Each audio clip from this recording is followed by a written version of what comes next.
Good morning, comic book fans. Welcome back to Comics in 5 Minutes. I'm Rebel of Shorting, and today we're reviewing Hunger in the Dusk. This is not the cover A, this is the cover I like, so this is the one we're reviewing. Unlike yesterday's review, which ended up being something I just bought because I liked the cover and ended up actually adding to my pull list because I really enjoyed it, this is one that's been on my pull list since I first heard about it. There's two reasons for that. Reason number one, G. Willow Wilson is writing it. She's amazing. Her Poison Ivy has been absolutely exceptional. I was lucky enough to have a very brief but intense chat with her at Thought Bubble last year. We're talking about like how she's framed the story and where the point of the narration is coming from. Genuinely great person and a fantastic writer. The only one of the Night Terrors spin-off stories that's been on my pull again is been hers because it carries on the narrative, and she is a phenomenal writer. I look forward to every shit that comes out. Second reason I was already going to go down for it was I really like fantasy. Not just like, you know, the idea of things that aren't real and believing that there might be, but the genre fantasy. And in comic books, that fantasy, that genre is thin on the ground. And to be honest, most of the ones that exist out there are very role-playing themed. Now, this is not criticism of role-playing. I'm a tabletop role-player myself. I GM every Tuesday night.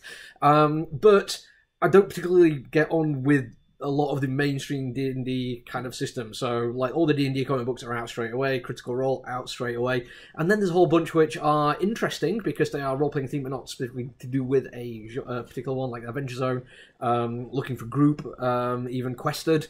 These are all stuff where they are leaning into role-playing, but sometimes they can take it seriously, sometimes they can't.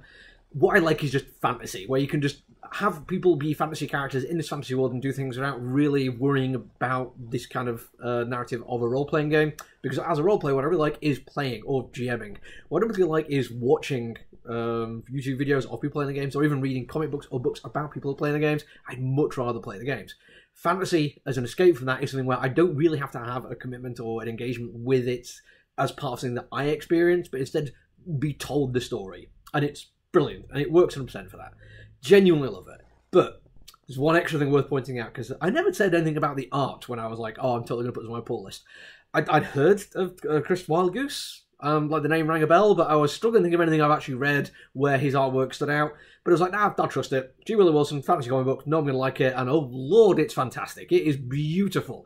It reminded me very early on of Dan Morrow's work, particularly on Once and Future. And that is, I hope everyone understands, a huge compliment. He is a very talented artist, and he has a knack for a few things, like very fine line work, which allows him to do detail but not get overwhelmed by it. And he's great at non-verbal communication. Now, this is something I've been finding very interesting in art and comic books recently, because it's very easy to do over-the-top stuff with facial features. You can do shock, anger, surprise, hatred, fear. There's stuff you can do quite easily, but what I like is the more subtle aspects of it. In this particular comic book, there's three people riding on some kind of beast with horses, exactly, having conversations, and you get a sense that they've known each other for quite some time, and they're friends, and they can rub up against each other sometimes, but they know their own limits. And there's stuff like when somebody tells a joke that is kind of insulting, the other person's expression about that is very much like, yeah, I knew that was coming, like we've known each other long enough. He knows that that's something that will wind me up a little bit, but I also know that he's my friend. It doesn't mean to actually annoy me, it is just us being friends. This kind of thing is way more subtle, and it has to be done effortlessly, because those kind of facial expressions are subtle. You only spot them if you're looking for them, or if you're not looking for them, they just come across because they're almost universal. If we've got friends, people we are that close with, we will recognise that kind of thing. Add to that just fantastic character design and world design as well. Chris Wildgoose absolutely knocked it out of the park. But back to G. Willow Wilson, she is absolutely fantastic. The thing she has done really well in this one is not overwhelming with world building, because fantasy books sometimes can really go over the top on that one. I remember at one point stopping reading a fantasy book after the first one because the guy who wrote it has clearly done an awful lot of research into how people put on medieval armour, or specifically late medieval armour, and wanted to make sure we all knew how much work he'd put in, and it was over 3 pages worth of text about how a suit of armour was put on. It was exceptionally dry, exceptionally boring. Congratulations, you know a lot about armour. I don't care. This comic book has a lot of world building in there, but it does not overwhelm you. There's no huge amounts of boxed out text. There's no in-depth narration. There's no footnotes and explanations. We just get a sense of what the world is like because of the people who live in it and how they talk about it and the conversations they actually have about things. We also get a deep sense that there is going to be a huge backstab, double cross going on at some point, which I'm really looking forward to. I think I know who's going to do it, but I'd like to be proven wrong. And there's also a romance element to it, which is one of the selling points of it, and it's not usually the kind of thing I'd go for in a story, but one thing that I really like, there is clearly the two people are going to be part of this romantic relationship, and rather than going for the usual trope of two people from disparate cultures who hated to start with, then in the middle of some stressful situation, they come together and find out that that hatred was actually hiding something else. No.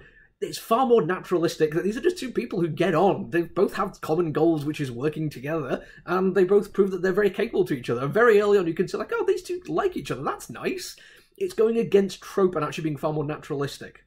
And in a fantasy setting with orcs and humans and what look to be undead pirates, lovely to see naturalistic stuff happening. And this goes to the dialogue and the way people talk about each other and to each other. It feels like it's a real, fully realised world. And I love that. It's exactly what I wanted. I'm very happy it's on my pull list, and I can't wait for the rest of it. That's it for me today, though. I'll be back with the review tomorrow. Until then, look after each other, everyone. Stay safe. Bye!